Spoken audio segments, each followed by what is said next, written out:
What's up, everyone? We are your internet historians, and in today's episode, we will be discussing the history behind the movie Mary, Queen of Scots. So, Mary, Queen of Scots is the Queen of France at 16 and widowed at 18. Mary Stuart defies pressure to remarry. Instead, she returns to her native Scotland to reclaim her rightful throne. However, Scotland and England fall under the rule of the compelling Elizabeth I. Each young queen beholds her sister in fear and fascination. Rivals in power and in love, and female regents in a masculine world, the two must decide how to play the game of marriage versus independence. Ooh. So, what were you guys' thoughts on the movie? I liked it. Yeah, I liked I it. knew it was going to be good. Yeah. I mean, well, the first time I watched it too, before we even started doing all this stuff, I was like super, like, I don't know, this movie like triggered me to start researching that whole line and all of like British royalty or whatever. Oh, And really? I was just doing all kinds of stuff. And then I watched the Elizabeth movies pretty much right Mm-hmm. after it. And then I was trying to watch like some of the shows that they have. I think they're on Netflix, but I couldn't really get into them. But Oh, okay. I was doing all kinds Like of The research. Crown. Yeah. Yeah, Crown. And I think there was also one called Tudors or something like Yeah, I was going to that. say, Oh, yeah. like, And I couldn't really get into those ones, but Mhm. I mean, the movies and stuff were all good. I But looked into Elizabeth before the movie, but for whatever reason, I like skipped over Mary, Queen of Scots. And I think it's just because it's like briefly talked about on Wikipedia.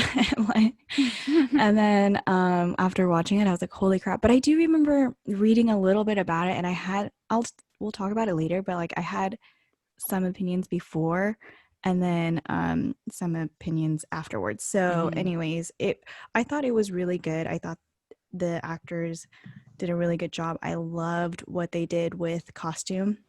And like only moment for me though was kind of like, I don't know why I'm so like this, but I was definitely like, oh, why did they cast a British actress or a Scottish actress for these roles? But regardless, I think the two did a really, really good job. It was just mostly like, I was just wondering like how it would have played if they did go in that direction too. I think one thing too, I said, well, first, sorry, go on, Alec. Oh, I was going to say, well, at least Saoirse's Irish. Mhm. Yeah, I mean, it's pretty close. It's close. It's better know. than like Americans or something. Oh, I agree. You know?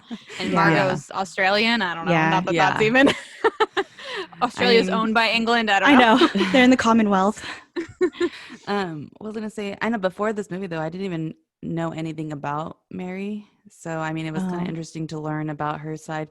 And yeah, it's just like, especially like watching all these different films, it's like definitely like the whole timeline thing really messes with my mind a lot. So that's why I had to go on that whole thing about looking up family trees and all that. But there's like a lot of things that are different now than what they cared about then. Yeah. And one thing I saw about the film, just like a small thing, just randomly that I stumbled upon, was that they thought it was kind of weird that Mary's character had a Scottish accent in the film. God. And I was thinking the same thing the whole time. They were like, it should have actually been a French accent because that's where she grew up. And I was like, oh, I didn't even think about that because I didn't, know anything much about her life. Right. But after that, I was like, oh, yeah, French that would have made. Yeah, she did speak French a lot, but I guess they were saying it would have made more sense if she had a French accent. I agree. Yeah. That was just like a small, like trivial thing. I just thought it was interesting. I was it's like, oh yeah, I didn't think about that. It's kind of like when we were talking about The Great, how they all had like English accents, but they're Russian, and we were like, why didn't they? Oh yeah. Or like, yeah, we were kind of, the accents there were weird too.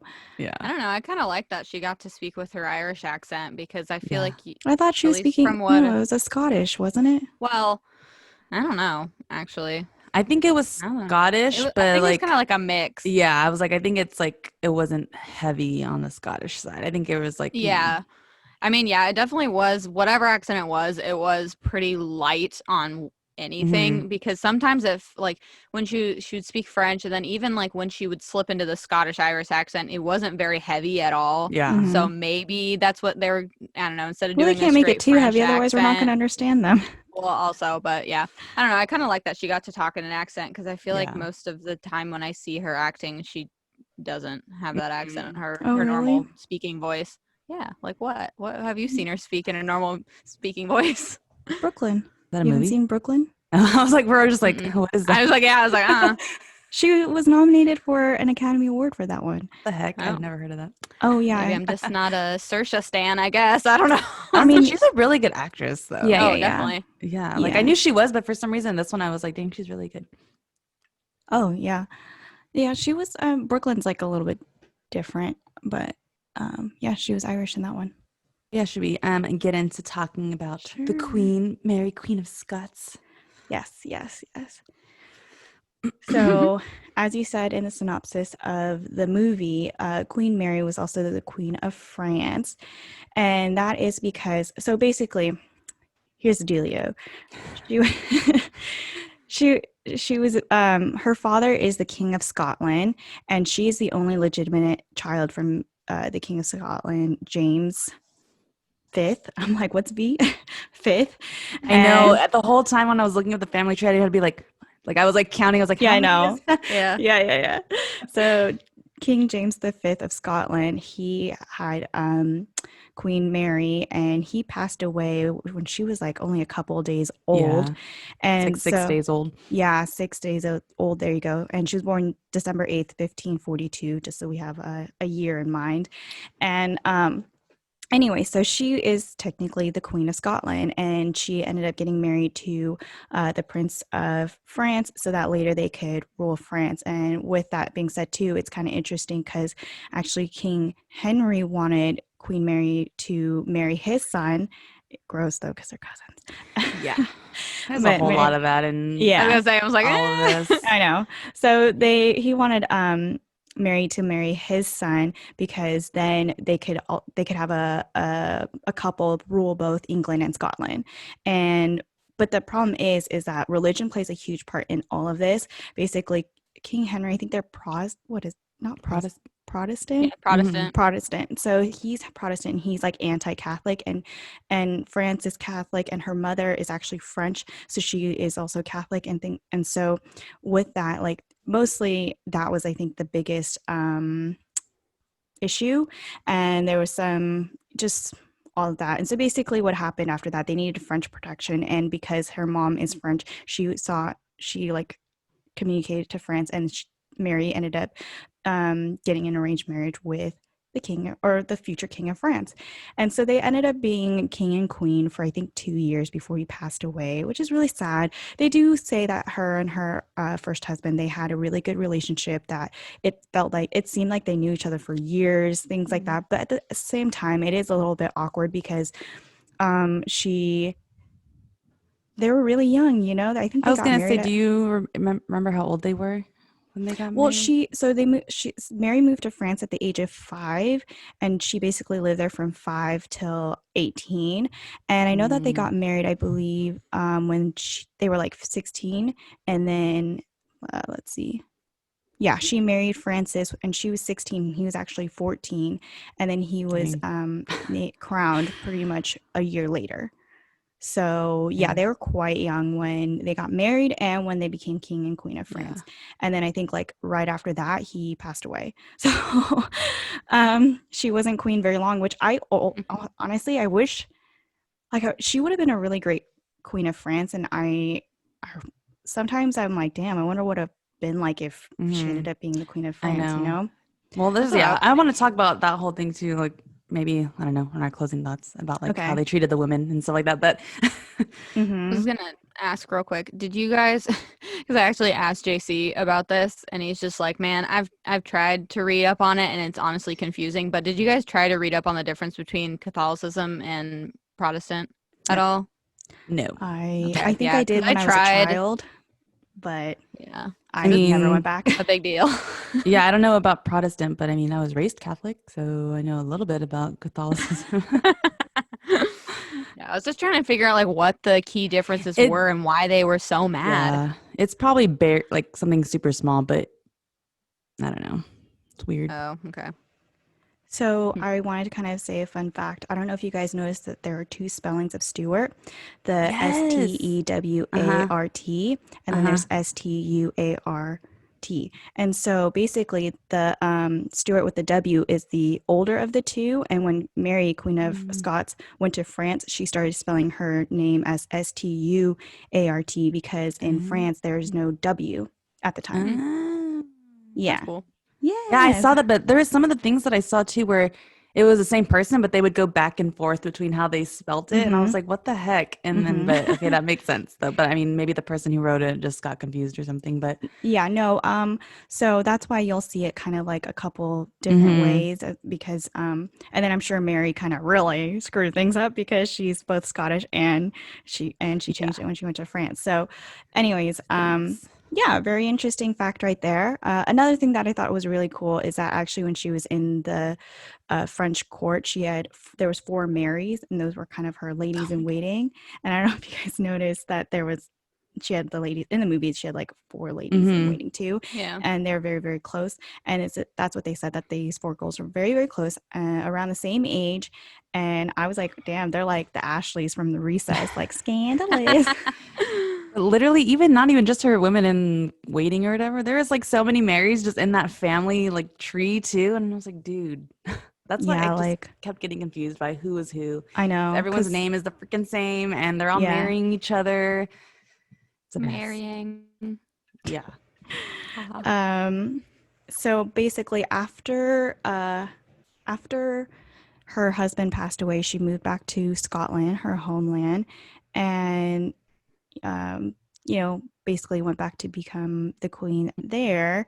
I think she just felt like because Well, the way it was like she wasn't going to be queen. She was just gonna. Her brother ended up being the king, and she would just kind of he chill was the out there. regent. He was the one who was just kind of waiting for her to return, basically to be, because basically, obviously, she was too young to be queen, so they usually have someone who's there just kind of feeling in, like in like Lord of Mm-hmm. the Rings, where that guy is just Mm-hmm. like in the spot until like King Aragon came back. Basically, that's what the position. That's the only thing I could like remember it, like kind of. But anyways, but there was actually something else too about I saw about why she wasn't or why she went back to Scotland. Yeah, so Let what me I had found see. was that there was like a standoff between Elizabeth and Mary over the Treaty of Edinburgh. So how did you say it, Alec? Edinburgh. Edinburgh. Edinburgh. Okay. Which basically had stated that military forces would leave Scotland and that England and Ireland belonged to Queen Elizabeth and that Mary had no claim to them. And I know Mary didn't want to sign it or something happened with that. But for somehow through all of that, Elizabeth was the one who was like victorious somehow in that treaty. And so after her husband had died, so after Mary's husband died, the mother-in-law was basically like, you can't live here Oh, anymore. We that's don't right. They want didn't get you. along. Yeah. And so then that's why she ended up moving back to Scotland. But Mm-hmm. then there was something else that I saw that just was basically like how you said, Lisa, that after her husband died, she just moved back home. Like, so I Yeah. don't really know what exactly is the truth in that, Well, but that's just one thing that I had found out about it. Queen Elizabeth did appoint her as Queen of Scotland too. Even though Mm-hmm. like this is her born right, like Queen Elizabeth kind of like also appointed that to her too. So it's not like it was um like, hey, I'm back, here to rule, bitches. Yeah. So she, I guess she just wanted to go back home. And I saw like one of the language she spoke was, okay, so she was taught French, Italian, Latin, Spanish, Greek, and she knew her native Scots. And I was like, Scots, is that like kind of like Gaelic? But Mm. I don't know why. I don't know if that also had to do with the movie maybe choosing to go in the Scottish accent instead of French, just because maybe like because she knew her native language of Scots. Mm-hmm. I don't know. Okay. So why do people kind of consider Mary Queen of England, or just like both Scotland and England versus Elizabeth? And it has, I think, more to do with like religion and personal beliefs. So really the big thing is because not technically, but the Catholics believe that Elizabeth is an illegitimate child, and that's because King Henry, what is he, the eighth? Yes. King Henry VII, he's the king of England, and he had children. I don't remember how many, but the two that really matter right now is King Henry VIII and Margaret Tudor. So they're the House of Tudor, and basically Margaret went off to marry the King of Scotland, and she became the Queen of Scotland, and King Henry became the King of England. And we kind of know a lot about King Henry. I was taught this in history class. I don't know about you guys. There you go. He's almost like the inventor of divorce in a sense. Like that's how I remember him, because he was married to his wife, and he was so upset that she didn't produce a son and she didn't have any more kids after their daughter Mary, what did they call her, Bloody Mary. And And so then he, how do I say this? Like he became like the ruler of the church in a sense, because originally he wasn't, and then he did so that he could divorce Catherine and marry Anne Boleyn, and then that's Elizabeth's mother. Anne Boleyn is Elizabeth's mother, and so even though technically they were married and she gave birth when they were married, for Catholics they don't believe that Anne is Henry's wife because Catherine was still alive. I think they were fully divorced, and they were married, and they had what I think that by the time she had Elizabeth, it was bad. I think yeah. So, anyways, and so the reason why they considered Mary, the Queen of Scots, to also be the Queen of England is because she is under Margaret Tudor, and she is technically a legitimate child because King James had her with his wife. Yeah. So that's why the Catholics believe that Mary is actually the rightful ruler of England and Scotland. Yeah. But it's like kind of shitty too because Elizabeth is like clearly the one closer though. Generation wise, because Margaret is Mary's grandmother, and Elizabeth, her father's the king. Yeah, exactly. A lot of the issues, it seemed like was like about religion. Yeah. And Mary, or not Mary, Mary is Catholic and Elizabeth is Protestant. And that was a huge thing, is that they wanted, and her brother, Mary's brother James, who was in the movie, but he's illegitimate and that's why he can't be king. He's Protestant. And so I think there was always this like weird struggle between Protestant and Catholicism at that time. So yeah, her older sister Mary was queen first, and she's Catholic, and that kind of didn't go well. And so then Elizabeth came along, and she kind of in a sense won her right there. And it's funny because actually King Henry didn't want his daughter Mary to rule because she's Catholic, and then his son, who he had with Jane, he also didn't want Mary to rule because they didn't want Catholicism back in their country. And I think he was trying really, really hard to not have her become queen, and then actually Queen Mary, not Mary Scots, but Bloody Mary, she became queen. So there was just it's just so crazy how religion plays a huge part in that. Yeah, I'm like that's like you saying it's a mess, because it's literally a mess. I feel like trying to wrap my mind around everything was really hard for me when I was researching this. I had to really stop and be like, okay, what is going on? One thing I wanted to say though was when King James heard that that his daughter was born, he said, "It came we alas, and it will gang we alas." And so what that translates to is that it came with a girl and it'll go with the girl. And what he's saying is that the House of Stuart started with a queen and it's going to leave with a queen. And actually that was pretty much true, but it wasn't talking about Mary. So I'm going to talk a little bit about the relationship with Mary and Elizabeth. So they're kind of like cousins, right? I would say. Yeah, they're like second cousins, I think. Right? Yeah, Henry VIII, I'm sorry, is Mary's grandmother's brother. So that's her great uncle. Okay. And then Okay. Anyways, that's her great uncle. So they're like third cousins. Yeah. So they are cousins, and Queen Elizabeth boasted that Mary was the nearest kinswoman she hath, and Elizabeth she hath. So for me, how I understand all of this is that for me growing up as well, my cousins were kind of like my sisters and brothers. We knew we were cousins, but we also treat each other almost like siblings as well. And I believe that's kind of the relationship that Mary and Elizabeth tried to have. And that's why even in the movie, they kept calling each other sisters. And so with that as well, they're both queens. And I think that they wanted to be, how do I say this? They were like frenemies, right? They really wanted to be friends because they're both queens. They both are going through this with men around them trying to whisper in their ears, and they're just trying to rule as women. But they were also weirdly kind of had a power struggle. And so anyways, they had a weird relationship is really it. So Elizabeth is Mary's son James's godmother, Elizabeth did propose that Robert, her lover, should marry Mary, but they were unenthusiastic about it, Which and Elizabeth was happens a in the little bit, movie too. yeah, Elizabeth was disappointed about it.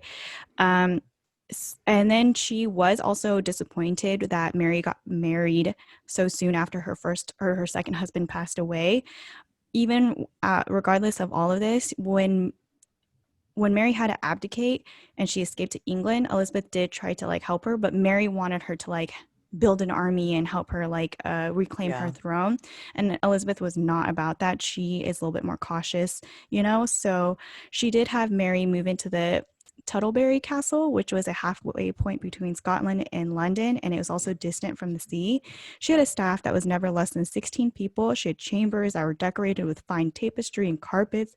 Her cloth of the state had the French phrase, "In my end lies my beginning," embroidered into it.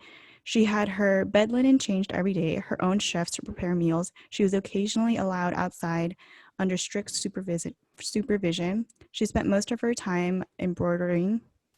And then um, her health did decline, and she had chronic joint pain.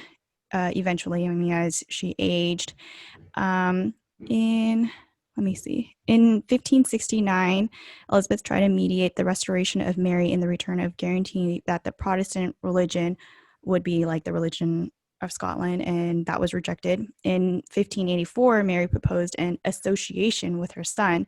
Basically, she would give up almost everything, continue to live in England. Basically, even though Mary and Elizabeth had an odd relationship, Elizabeth did try to provide for her when she could, and I think Mary, it was, how do I say this? It's almost like a big sister little sister relationship, that Elizabeth did want to take care of her, and Mary kept trying to, like, I don't know, bug the shit out of her. Yeah. I mean, yeah, that's what I wanted to say too, because I feel like the movie kind of portrayed their relationship pretty accurately in the fact that, yeah, they were kind of friendly, but it was like very much at a distance. Like, I think Elizabeth was threatened by Mary because of the, claim she had to the throne, or what people perceived as the claim she had to the throne. And so she kind of course, had to protect herself and make sure that she was, good. And I think that's why it was very distant, and why it wasn't as close, or she didn't help Mary as much as Mary thought she should have. And one thing too that I wanted just to say, because in the movie they show that Mary and Queen Elizabeth met up in person, but that never actually happened. They Or never. did it? Just because it's not documented doesn't mean it didn't happen. That's true. That's true. But everything I did see said that they never met. But I mean, yeah, it could have happened undocumented. But I mean, I kind of feel like it wouldn't have, just because of how careful Elizabeth was, and that she I was agree. very guarded, and I she agree. made sure that she was covered, all around, which is a smart thing for her to do, which is why she ruled for so long. I think Mary was a little bit more reckless in some Yeah, of those. Like, impulsive. she trusted people she shouldn't have. But I mean, we can, of course. It's very evident that Mary kind of led with her heart and Elizabeth kind of led with her head, Yeah. because maybe Elizabeth's heart, because clearly she had lovers, she like was but she never married them, and But it's she was because more smart about it. Like, she knew that when to protect herself, and she was much more, I mean, I don't want to say she's smart. I think there's something mistakes she's made, but well, yeah, but I mean, like, she was smarter. Okay, smarter about it. I don't know. Like, I can't agree with that, because at the end of the day, I don't think Mary knew all of this was going to happen with Well, yeah. the choices that she made. If like one thing was different, it could have made Mary queen. Yeah, So definitely. Yeah. anyways, yeah. Mostly, I just wanted to. Quick Sorry. question. Yeah. Oh, well, I was just gonna ask, did you have how much, or like what the age difference between the two was? And Oh, I like, can't remember. okay, I was just No. wondering if Mary was just like significantly older and had been like ruling longer. Mary, you And mean Elizabeth? I mean, sorry, Elizabeth. Yeah. Let me look it up. But she is older, but Okay. not like, I don't think by like, maybe I want to say like 10 years. 17 years age 17. difference. Okay, there you go. Oh wow. Okay. So, Yeah. Like I said, yeah, I didn't think it was like significant. I mean, yeah. okay, well, shall we start talking about the hubbies then? Yes, please. Oh my God. Okay. So I'm going to start with her second husband, which was Henry Stuart. Okay, so first things first, as you had mentioned, how someone That's was her second husband. That's what I said. Oh, I thought you said first husband. I was like, girl. I said first things first about oh, her that's where I second heard husband. it. But yeah, first things first, Henry and was Mary's first cousin, which I know you mentioned someone was trying to get her to marry a cousin earlier. Henry the Eighth. Eighth. Yeah. Was trying to marry. And I was just like, oh my God. That's why I'm like, this family is a goddamn mess. But but I mean, it makes sense because, they're trying to keep it within the family to keep just everyone who's in the family ruling and whatnot. Well, it didn't sound like they were trying to keep like royalty. It sounded more like either religion. It was always like motivated by because when Henry wanted Mary to marry his son, it was because he wanted Scotland and England to rule together. And then with Henry Stuart, and I don't know, it didn't sound like it was royal blood. It was just sounding more like, well, I mean, what do I get out of this?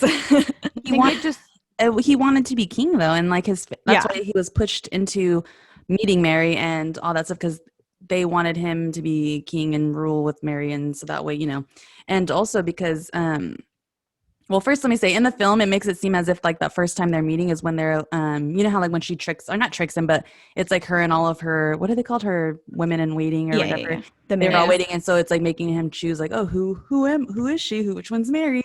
But basically, they have already met before like that point. So they first, well, again, it's kind of unclear when they first met, but from one of the things that I had found, it says that Mary was married to, what's his name, Francis? That was her first husband. Yeah, Francis. And he so one thing I saw was that he was sent there to congratulate them or whatever for their marriage. But then something else I saw was that they met actually after his death and that whatever. But basically, in the end, he was sent to meet her so that he could try and, get her liking her fancy, I guess you can say. Darnley was a grandchild of Margaret Tudor as well. So like I said, they were first cousins. And so he also had a claim to the throne, which is why they kind of wanted them to get married so that they could potentially have kind of a stronger, I guess, case against like combined claim to the throne, like in case like yeah, because in the movie, sorry to cut you off. Fine. In the movie, Elizabeth wanted Mary to marry an Englishman, right? And he is an Englishman, kind of. But I think it's because, so basically, so if Mary and Lord Darnley were to have children, again, their children's claim to the throne would be a lot stronger. And so they would probably, like that child would probably for sure be able to rule England. But I think Elizabeth, basically the whole gist of why Elizabeth was upset about it was because she wanted it to be her permission. Like she wanted to say, hey, you can marry this person. But Mary and Darnley got married without her permission, or they linked up without her permission. And so she didn't like that because one, Darnley was also Elizabeth's cousin, and he was also an English subject as well. So basically they just went behind her back in order for them to get married, which she didn't like. She wanted it to be something that she said was okay. Again, in the film, it makes it seem that Darnley had ulterior motives about why he wanted to kind of marry Mary. And I think that's kind of true. He did want to be king. But it's kind of sad because like Mary was pretty smitten with Darnley too. And people were even saying that she was like bewitched by him. But to me, it's just, he just wanted to be king of Scotland. So he was going to like kind of do whatever it took to marry her, and it worked. And I mean, we see that in the film too. He's kind of just like, gets her. And then once they get married, they become kind of distant with each other, which, now leads me into the next point. Was he gay? Which, in the film. Yeah, that was really interesting. That threw me off guard. Yeah. I was like, oh my God. I mean, in the film, I kind of thought something was up because, that scene when they're in her room and whatnot, and how he did stuff to her. But after he was like, that's it, I'm good. And I'm like, okay, we know damn well that's not the end of something like that. And he asked if what's his face was going to stay in the room or whatever. Yeah. And I just thought that was like, immediately I was like, ain't no man gonna do that and then be like, okay, I'm good. And so I was like, okay, something's up with this guy. In the film, we see, he has some affairs with men while married to Mary, and he even has an affair with her like musician buddy Rizzio. So when I was trying to look into this, I couldn't find much on whether it basically everything I was reading was like, was he like it said he might have been like, but there's no like obviously concrete evidence to say that he was playing It's with like men. Hamilton all over again. Yeah, it's like nothing is confirmed, but it's like basically all speculation. But they were also saying back then the idea of like being gay or straight wasn't, I guess, really what we think of it today. I guess they didn't really necessarily have any thoughts on it, even though it would seem like they would since they're all like heavily religious, but I don't know. So then the other thing I was looking into, because in the film we see that he kills the man that he had an affair with, which was Mary's like BFF, basically, Rizzio. Her secretary. Yeah, secretary, musician, whatever, buddy. Yeah. And so we see that he kills him, and it is true that he did have a part in that, and that he did end up killing him, which I was kind of like very confused about. And even in the film, I was like, why did this happen? But I mean, maybe I just wasn't paying close enough attention, but I was just like, why is he like, I didn't understand how he got kind of pulled into that. Yeah, for me, I felt like if I were to like read it without watching the movie, it wouldn't make sense. Mm-hmm. But I feel like, so I think what the writers had to do was like kind of show a direction, right? So that's what I think that they did a really good job of, because in the movie it was mostly like the fact that there were rumors that because Mary was pregnant at the time, and they were saying that it was actually Rizzio's child and not his child, and saying how like, oh, Rizzio's trying to take over, he's trying to be king, and we all know that Henry's hella trying to be the king too, and he's also a drunk, so they probably just kind of persuaded him while he was drunk. And so again, this is what happened in the movie, and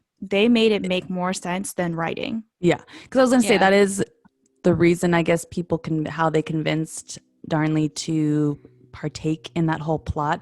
But it was basically like, even though they tricked him, it was basically like a trick. Like they tricked him into doing it so that they could do their own bidding, I guess, in trying to go against Mary. And but that was what it was. There were rumors that Rizzio was the one who impregnated her, and so they used that as kind of like a bug in his ear to be like, hey, this is what's going on behind you, whatever, like you should do this to regain control. And so that's ended up what happened. Yeah, because then that too would also discredit Mary, because then Mary's a harlot, you know. So the next husband, which was her third husband, was Lord Bothwell, who was one of the men who tricked Darnley into killing Rizzio. So in the film, it kind of seemed to me like Bothwell was like her bodyguard or something. Like, I don't know. That's how it kind of like portrayed too, a little bit, right? It was really weird. Like, I couldn't understand who he was, if he was like in her like court or whatever, or if he was like a bodyguard, because that's kind of how they presented him to. Like, to me, that's what it seemed like. It seemed like he was like a bodyguard. Yeah, but he seemed like he was like the head of security, but also kind of like a general or something. He was definitely like, because in the more towards the beginning when they kept having those little skirmishes or whatever, he was like the head guy of her like battalion. So I don't know. He was like, I don't know. Yeah, it was weird how they kind of presented him in the film. But they first met when she was married to Francis as well, and he was part of her court when she was married to Francis. And when he was in her court, or in the court, he was kind of a troublemaker, and he would get into arguments with other nobles, and he was accused of going against the crown. But even though he was like accused of all that, of course, him and Mary were close. I'm like, come on, girl, who are you aligning yourself with? So yeah, he was accused of having murdered Darnley, but he was like, it was thought that him and Mary were having an affair, because I guess one time when he was sick, she like rode off to go see him. But I guess it was also claimed that she was actually already going on there on like business stuff, so that's why she was already going in there. I think they said that it was like a 4-hour ride or something. I'm like, damn, I never thought about being on a horse for 4 freaking hours. Probably hurt. I know. So the night of Darnley's death, while Mary was away, there was 2 explosions that happened, which the explosions were discovered to be gunpowder that had been placed in the small room under Darnley's sleeping quarters, and Darnley was found outside of the like room or the building that he was in. I don't remember the name of it. There's like a little castle or some shit like that. But Darnley was found outside, and there was evidence that he was smothered. So that, again, we see that in the film. Many people thought that Mary had some part in this murder because of the casket letters, which were basically 8 letters that consisted of just letters to Bothwell and sonnets, which alluded to her conspiring with him, and basically like kind of like love letters, I guess you could say. But it's like, again, not clear if these letters are actually real or not real, but if they were forged or not.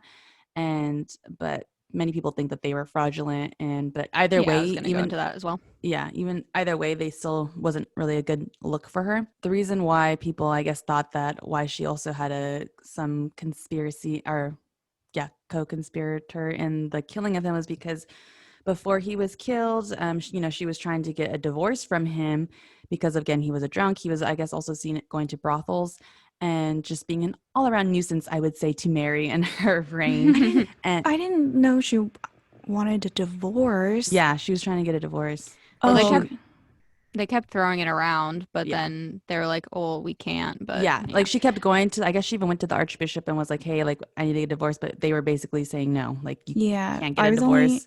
I'm only saying this because she's Catholic, and like we were saying earlier, like religion was such a big deal that I would think that Mary didn't want a divorce, but also I guess by her time, maybe divorce was getting more and more common, that it wasn't seen as poorly, I guess. Well, I don't think she wanted it, but people around her and the people who advised her and she would go to the archbishop and all that stuff, being like, "Hey, I want this divorce," but they're all saying like no. And then even her people and her that advised her were like, "Oh, we'll look into it for you," but they never did.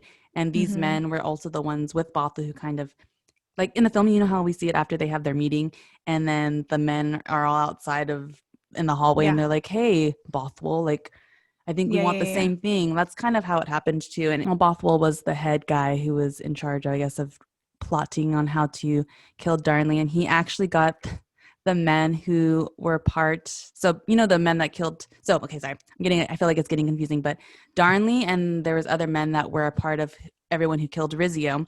And after, it was, they all got in trouble for it, they sent the other men away. But Darnley was obviously able to stay with Mary because that was her husband. But so they got these men to come back and take part in killing Darnley. And so that's also who helped kill him.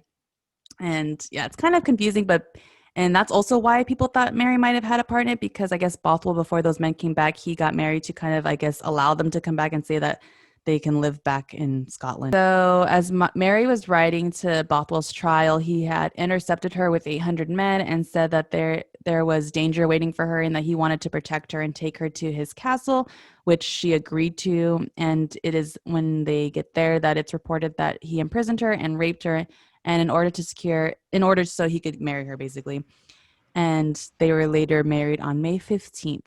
And this is, again, why people thought that she might have had a part in it, because even though they're saying this is that it was forced, people are like, was it actually forced? Because one of the people, I guess, that was at the wedding or like knew about it or something, some Sir William Drury, I don't know who he is and how he pertains to the story at all, but he was just the one that I saw that wrote this. But he wrote to London that although the marriage seemed forced, it was not. So insinuating that it wasn't forced and that they just basically set it all up to make it seem like Bothwell was doing this stuff to Mary so that they could in fact get married. And they got married not because in the movie they said that they got married like a day after her husband died or something like that, and it's actually like a month or a couple months, right? Yeah, it wasn't right after. It was again like by the time he was going to be tried for the murder, and they got married probably so that he wouldn't be tried. No, but I was just saying that's the difference in the movie, is that it wasn't a day after, it was a couple months. It is still very, very soon, but it wasn't that dramatic. So here is where I kind of like read about Mary before the movie. I can't remember if I read about her because the movie was coming out and I wanted to know about her previously, or if I just like briefly read about her and was like, whatever. But I do remember thinking that, like, who is this? Like, what the heck? She got married right after her husband died. Like, I was actually, when I first read it, I was actually kind of like, oh my God, this is crazy. I can't believe she married this guy, like, right after her husband passed away. And oh man, she's kind of shady. Like, I actually was thinking she was shady. And then I think later I was kind of like, that just, the movie did make me kind of switch my thoughts a little bit, because I don't know, like, if you kind of are taken and you're imprisoned by somebody and then raped by somebody, and this is somebody you've trusted for quite some time, and on top of that, she has a child that she is concerned about as well. She has her throne. She kind of is like a little, and she's hands young, are tied. so it's like a lot of these men are a lot older too, who are the ones I just can't imagine having like your whole team of people who are supposed to be your advisors also be against you. Let's go into her style to her execution. Yeah, she was imprisoned by him in Loch Leven Castle, which is an island in the middle of this lake, which is Oh, annoying sorry. for her, but kind of cool. Well, I have one thing to say. I was also reading Yeah, go about for it. Bothwell too. He also seems very shady. Yeah. He had that first wife who did also claim he was like abusive, I think, and stuff like that. So, even though we technically don't really know exactly who he is, just reading kind of that makes me feel like he is kind of a shady person. He probably did force all of this. I do believe that it's forced. Yeah, same. Yeah, I think it was too.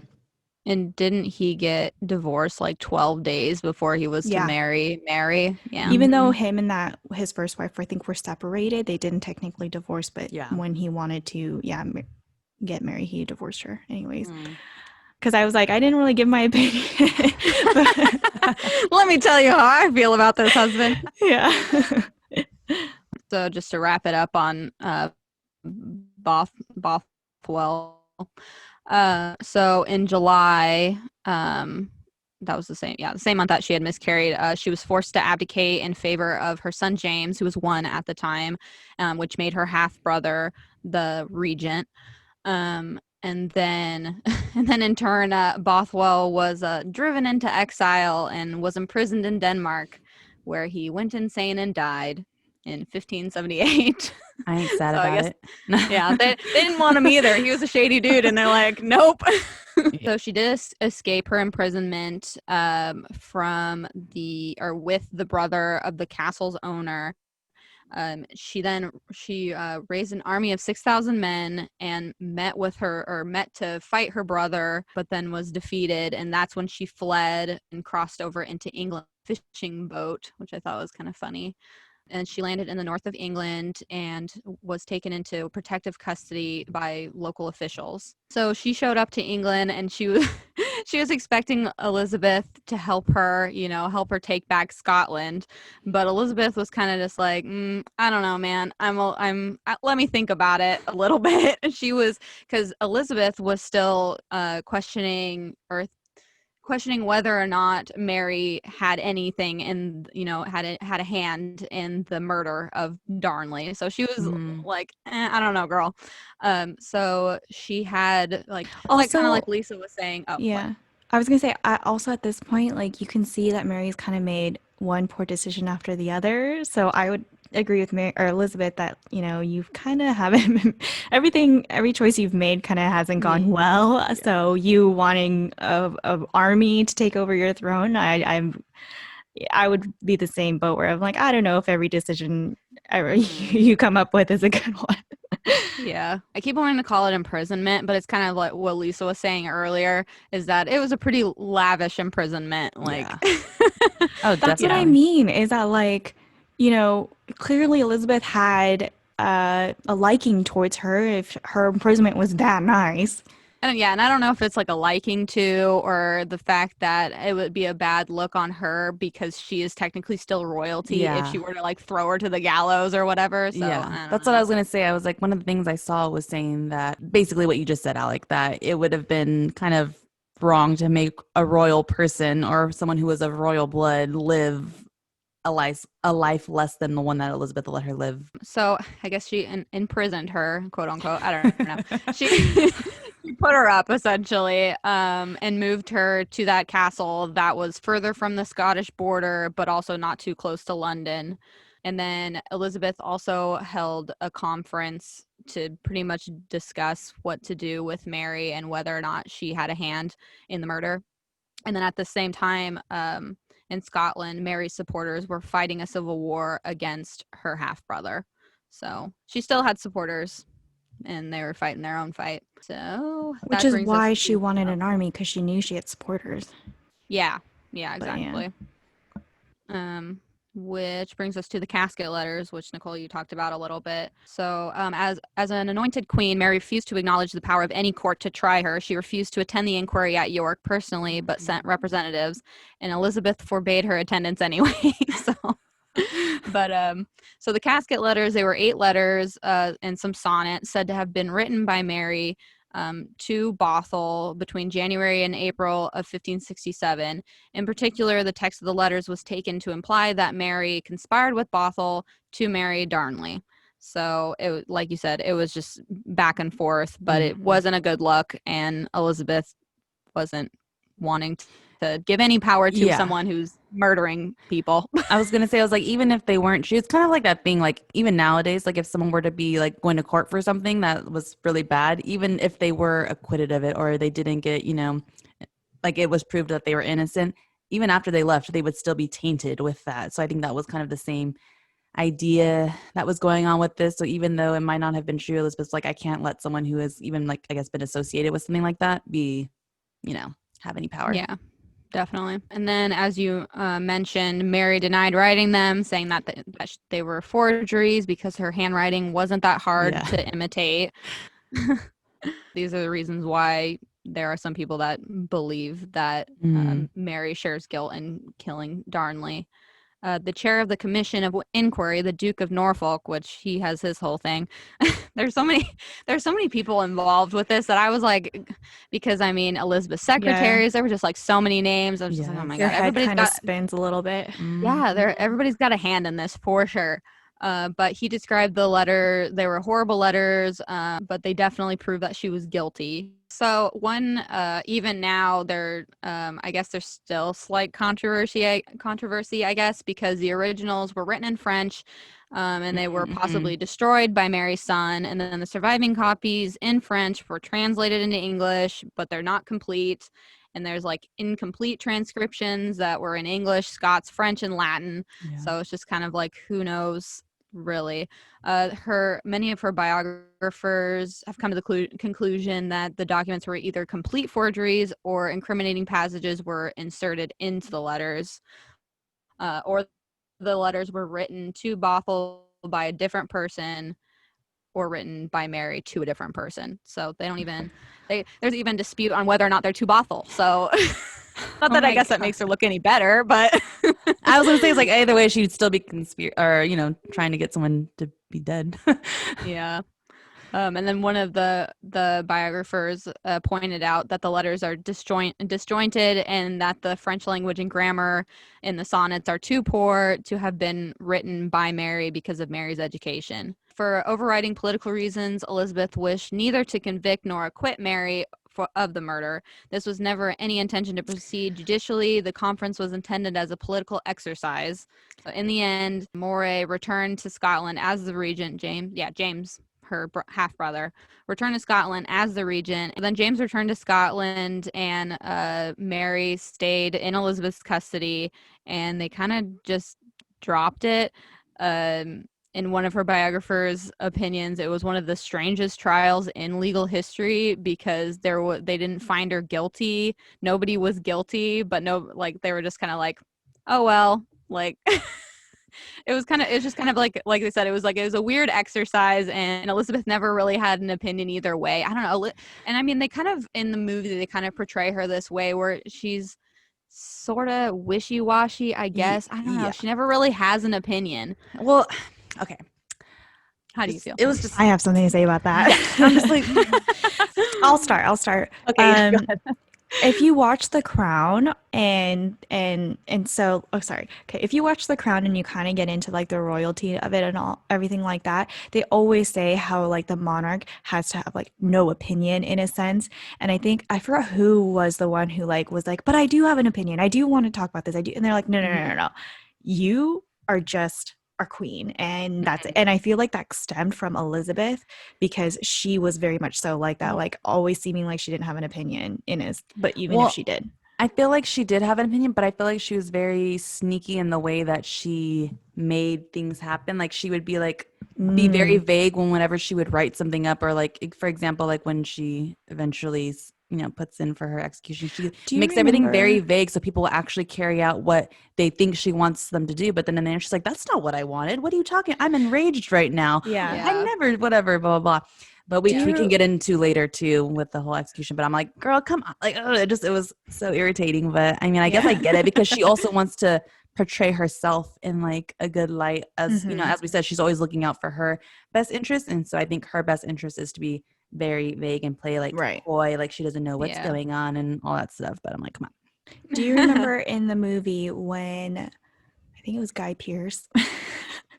I don't know his character's name, and I'm pretty sure it's Guy Pearce. He went up to her and he was like, "This is what's happening," and she was like, "It didn't come from me."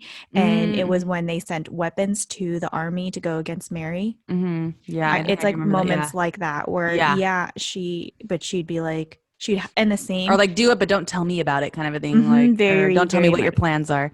Yeah, and then also how like we were saying that Mary and Elizabeth could have met, but it was undocumented. And that's true. Yeah.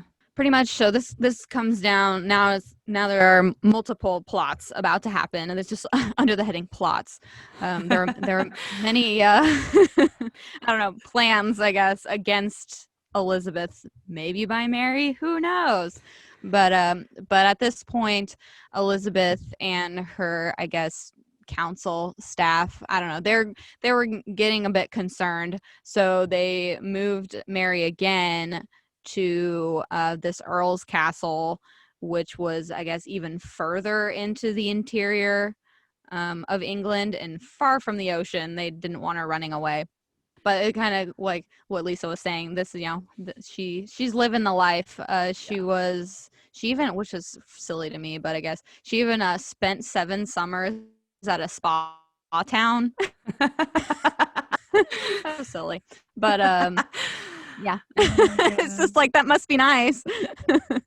But yeah, so at this point, her health is declining, possibly because she doesn't do much. She isn't in the way of exercise. She's just chilling, embroidering. I don't know. Then she develops severe rheumatoid arthritis in her limbs, which renders her lame. So in May 1569, Elizabeth, she attempted to mediate the restoration of Mary in return for guarantees of the Protestant religion. She's really pushing that still, but I guess Scotland was just like, nah, we're good, and they rejected the deal.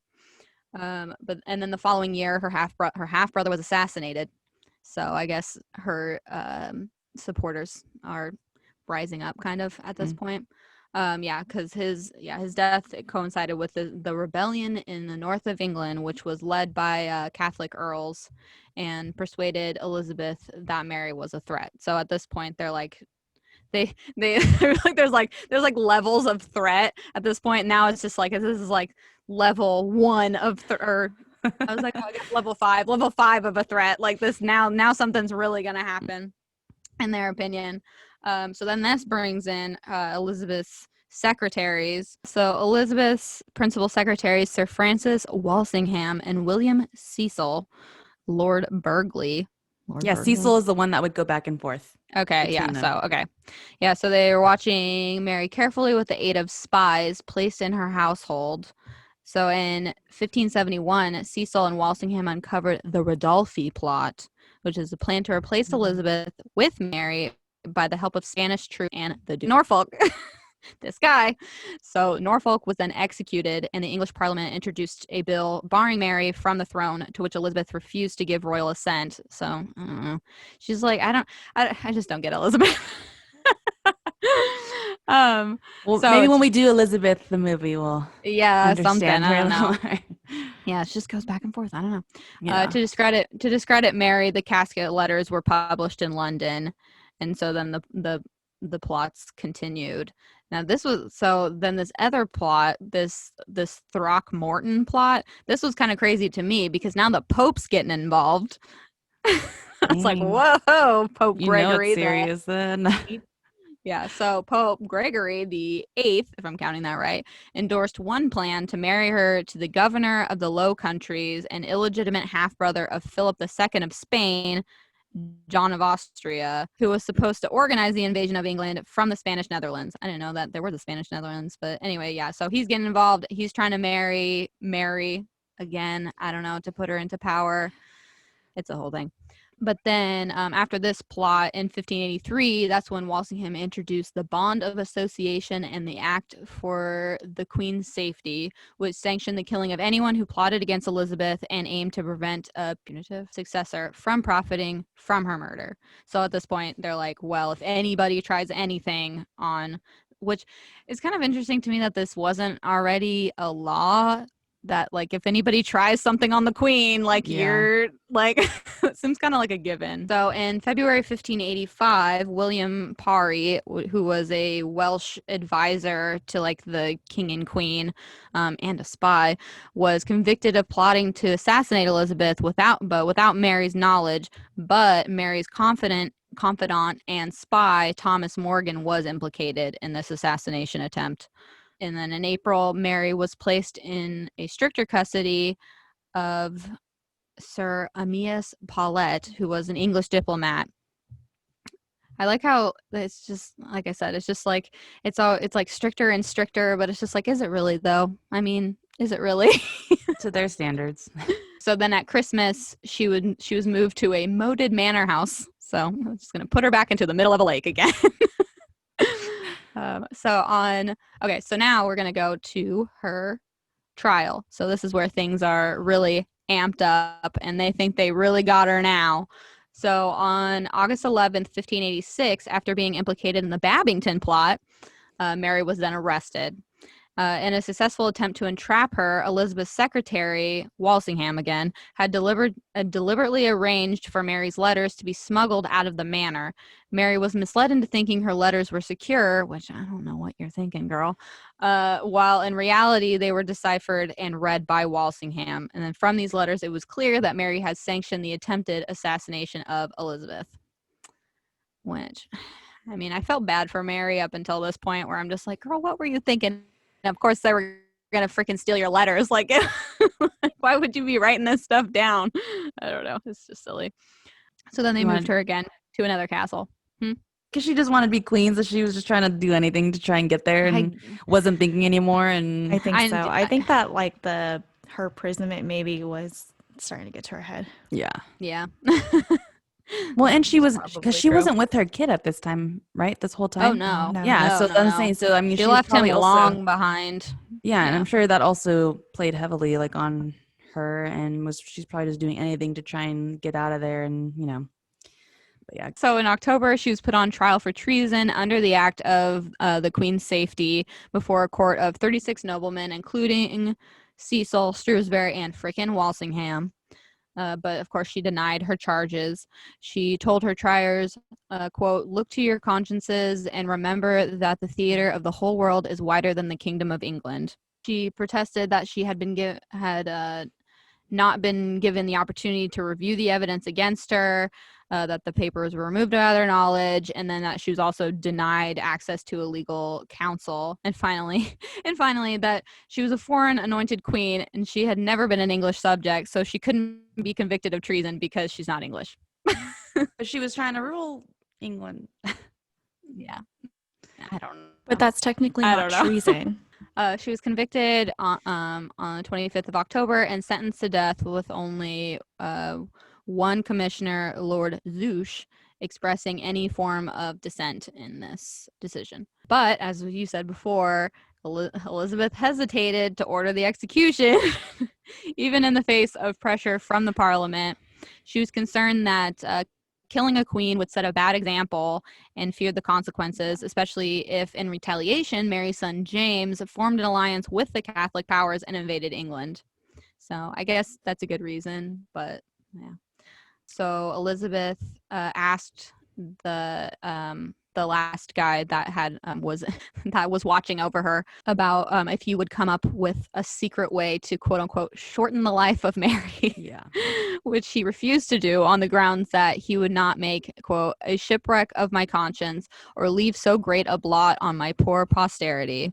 So on the 1st of February, 1587, she signed the death warrant and entrusted it to William Davison, who was a counselor. They say a privy counselor quite a few times, which I guess is just another position that they have in England of a councilman. Without Elizabeth's knowledge, they decided to carry out this, sentence at once. That's what I even wrote. I was like, Queen Elizabeth tried to act like it wasn't what she wanted. Eye roll. Yeah, pretty much. Let's get into her execution. Yeah. Which this is the part where I'm like, okay, so so on the evening of February 7th, 1587, Mary was told that she were to be executed the next morning. She spent the last hours of her life in prayer, distributing her belongings to her household and writing her will and letter to the King of France, which I don't know. I'm like, that's like her confused. brother-in-law. Yeah, I don't know. Because I was reading other things where I guess she wanted to run away to France, but her like mother-in-law was like, no. Yeah, I believe that. So it seems weird that her relationship with France is strange. Yeah. So the executioner and his assistant knelt before her and asked forgiveness, as it was typical for the executioner to request the pardon of the one being put to death. Yeah. Mary replied, quote, "I forgive you with all my heart. For now, I hope you shall make an end of all my troubles." Her servants, Jane Kennedy and Elizabeth Curl, and the executioners helped Mary remove her outer garments, revealing a velvet petticoat and a pair of sleeves in crimson brown, which I guess is like the color, is like one of the colors of the Catholic Church, with a black. Oh, sorry. No, see, because that was supposedly supposed to represent like martyrdom in the church or whatever, which they do mention in the film as well. Yeah, it was a big reveal in the movie. There's well, they made it red though in the movie. I thought it was. But I guess that's more dramatic. So. With a black satin bodice and black trimmings, as she disrobed, Mary smiled and said she never had such grooms before, nor ever put off her clothes before such a company. She was blindfolded by her servant. I almost said her assistant. Her servant with a white veil embroidered in gold, knelt down on the cushion in front of the block on which she positioned her head and stretched out her arms.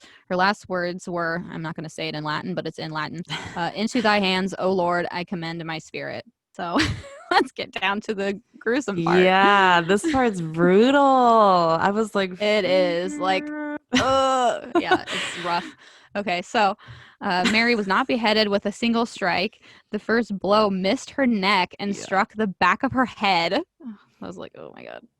But that killed her, right? Like when I read that at first, I remember when I was writing something about this, I was like, she didn't die immediately. And I was like, wait a second, let me go back. And then, but it didn't say that it killed her. It just said that it hit the back of her neck. Yeah, I mean, I would assume that it was with such blunt force that it would, but I would hope because I was like, God, I hope that killed her. Shit. Yeah. The second blow severed the neck except for a small bit of sinew. I like how they describe that. I know. Which the executioner cut through using the axe. Yes. Okay. Afterwards, he held up her head and declared, "God save the Queen." And then at that moment, the auburn hair that was in his hand turned out to be a wig, and her head fell to the ground. Sorry.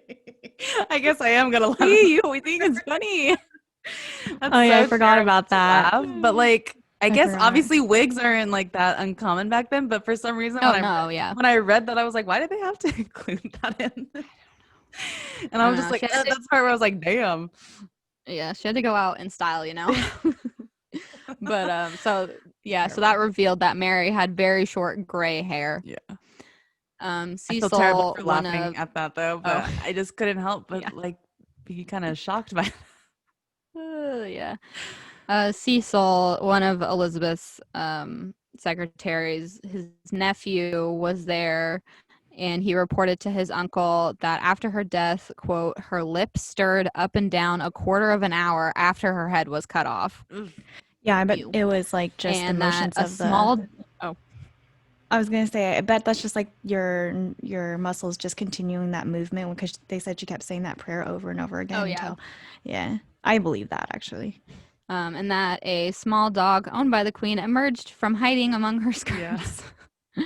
Did that happen in the movie? Silly. No. Oh, okay. I don't think so. I think that would have been kind of funny for them to add in the movie, so they probably, Yeah, it would have, It would have taken away from the whole ending of that film. And it says, then I had, though an eyewitness does not include these details, what the nephew said, and the dog in his exhaustive report. And then contemporary accounts state that all of her clothing, the block, and everything touched by her blood was burnt in the fireplace of the Great Hall to obstruct relic hunters, which makes sense. It's kind of interesting that they even gave that any thought back then. But weren't there grave? What do they call it?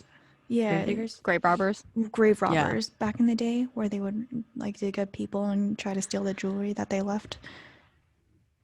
I mean, probably, but I would assume, which I'll say in a second, but they were entombed or whatever in like a whole different, like, I don't even know how they would get in there. Yeah. So I don't know. So when the news of the execution reached Elizabeth, she became indignant and asserted that Davison had disobeyed her instructions not to depart with the warrant and that the Privy Council had acted without her authority. Cue my eye roll from earlier. Yeah, and then I think Lisa may have someone had mentioned that she was being deliberately vague, and so this gave her plausible deniability, so that she had anything to do with it. So in turn, Davison, the guy who carried out the warrant, was arrested and thrown into the Tower of London, but he was later released 19 months later after her secretaries intervened on his behalf. So nobody's really paying for anything ever. Okay.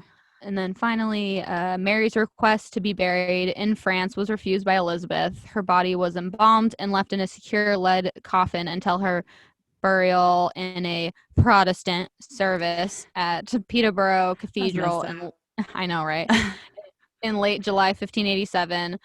Her entrails, removed as part of the embalming process, were buried secretly within the last castle that she was imprisoned at. Her body was exhumed in 1612 when her son, now King James, ordered that she be reinterred in Westminster Abbey in a chapel opposite the tomb of Elizabeth.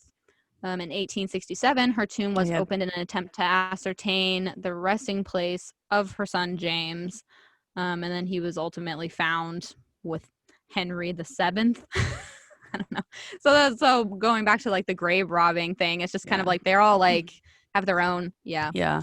So I forgot that they Mary and Elizabeth were, I guess, ended up being buried next to each other. Yeah, I thought that was interesting. It's like after all that. I know. I was like, after all that, they're just both dead now and just next to each other. It's like Catherine the Great and Peter. But, they're buried? Yeah. I forgot that. And then James, Mary's son, ended up becoming king of both England and Scotland, right? Yeah, I believe so. Yeah. And then that's why. Yeah, they had it. Yeah. Sorry. And then that's why if you look after that, it gets more confusing because they'll be like King James the first and the third, and King George the second and the seventh. I don't know if you guys have noticed that in they had. Yeah, when I was reading it, they had it down as King James the 6th and the 1st. I was like, what the heck does that mean? Because he's the first of England and like, what was the 6th for Scotland? I didn't look into any of that because I was, again, trying to just, gotta stay focused on what we're looking at. Else I would have been like, I want to just say some final thoughts, I guess, too. Yeah, because, again, they were both cousins, or Elizabeth and Mary, and women who were rulers, and I just find it very shitty that they could have definitely like been partners in a sense of like they could have like created something very awesome and powerful, right? But instead, I was thinking that the whole time, mother effing men were like in their ears, and I don't know. I just feel like men are just the downfall of women. Well, I don't know. It just irritated me, and especially again, I guess I'm just repeating myself, but it was just just pissed me off that happened to them because again, they could have just been great ass rulers, and I think that they both lacked qualities that the other one had. I was just thinking about it right now that I think that the best of both worlds from those two is actually Catherine the Great, because Mary, I would say, is very like ambitious, very go like kind of goes with her heart, you know, and she also was like passionate about ruling in a more progressive way, even though she like still was all about her religion. I felt like she was a little bit more progressive, but then she did not have the support of her councilman, and that really was her biggest downfall. And then there's Elizabeth, who does have the support of her councilman, you know, has them on her side. But the thing is that she was obviously very, very like, I'm like not gonna brush, or like, you know what I'm trying to say, like she's not gonna like really cause any type of disturbance because she just like wants to keep her Position. power. Yeah. And so I think it's tough because, like I said, I know Elizabeth seems like she was smarter in a way, but to me, when I look at Elizabeth, I'm like, what did you really do other than like, you know, win this war, and where you are this female ruler, and there were things that you did that I'm also kind of like, what did you do for the ladies, you know? And Mary, I felt like was a little bit more progressive in that way. Yeah, I guess, yeah, because especially too with Elizabeth, like as you already said, she had support and Mary didn't. So that definitely plays a big part in the way that they ruled, you know, were ruling, and, you know, the things that happened to them. Because if Mary had support, I'm sure she would have definitely lived and, you know, probably even have taken over England and, you know, been queen of that. But it just sucks that she didn't get the support that, you know, she deserved, I guess.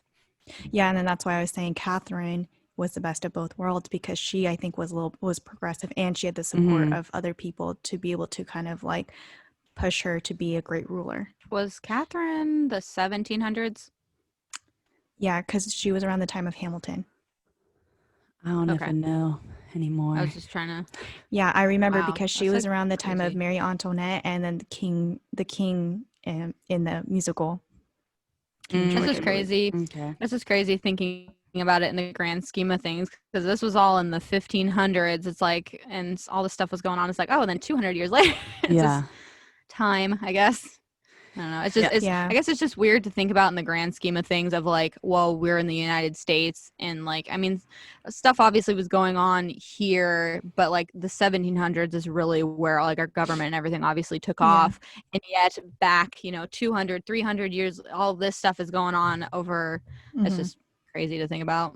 Only last thing, I did talk about costume, but I really did like it because because the thing is that I did notice too that I felt like they took some of the like Mary, what she was like wearing and stuff like that off of like Wikipedia, because they said that when Mary got to Scotland she was like wearing a veil, and in the movie she was wearing a veil. And I don't know if you guys noticed how like they do the hairstyles different, you know. Elizabeth's like very red with the curls, and then with Mary they had her like in that weird like egg shape hairdo, or, you know. And I felt like that was really showing the difference of each country. And then on top of that, we all know that Elizabeth was very vain, so there I like appreciated that too. Oh my gosh, one thing too is kind of random, I guess, because Elizabeth had smallpox, right? Yeah. And I guess Mary also had smallpox when she was a child, but she didn't get any scars from it, and Elizabeth did. I just thought that was interesting. Totally random little tidbit to add in here, but I just remembered that right now. They were also like Mary and Henry were really tall, I think. Like Mary, I think, was 5'8", and Henry was like 6 foot. So thanks for joining us this week on the Internet Historians. This was definitely a little confusing episode. Not confusing, but it was a lot of different things that trying to wrap our minds around. But yeah, if you enjoyed this episode, make sure to follow us on Spotify and Apple Podcasts, and we're also on Google Podcasts now, right? And yeah, so make sure you give us a rating. And again, we would also, and we're also on YouTube too. So if you want to see our faces while we talk about this and see our cool backgrounds that we have behind us right now, you can check us out on YouTube as well. And if you would like to connect with us, you can follow us on Instagram, where we give sneak peeks and kind of, you know, pictures of the things that we talked about in each episode. So yeah, next week we'll be discussing Ruth Bader Ginsburg from the movie On the Basis of Sex. So don't forget to tune in. Thanks again, and we will see you next week.